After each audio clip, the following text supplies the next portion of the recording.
escuchar mi historia, Señor, soy de la Chacarita. Con permiso del camalotal, con adobe alcé mi casita. No hay paisaje más bello, Señor, de nuestra bahía, ni el pincel de más bueno, más noble pintor pintó cosa más linda. Mi casita fue iglesia, Señor, al unirme a mi amada. A la luz de la luna con su cunubú esperé la alborada.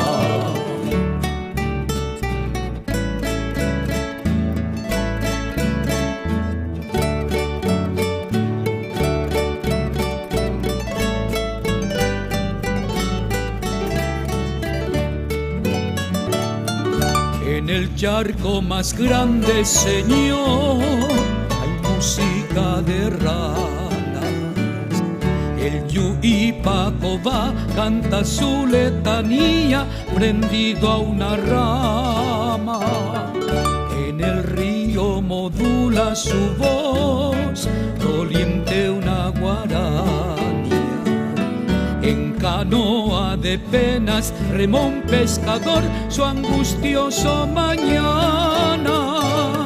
Y mañana volverá a empezar la jornada. Pero siempre empezar y volver a empezar, esperando el mañana.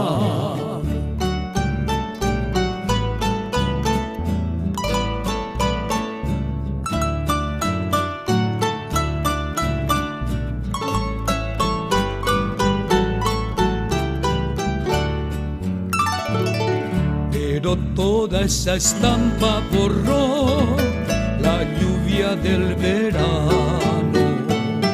La crecida del río llegó con su canto de penas y angustias. Mi casita su puerta perdió, la invadieron las aguas. En canoa de penas subí, emigré hacia la altura. Pero un día a mi hogar volveré, erguiré sus paredes. Aliado al trabajo, al sol, a la fe, crisol de mi esperanza. Pero un día a mi hogar volveré, erguiré sus paredes. Aliado al trabajo, al sol, a la fe, crisol de mi esperanza.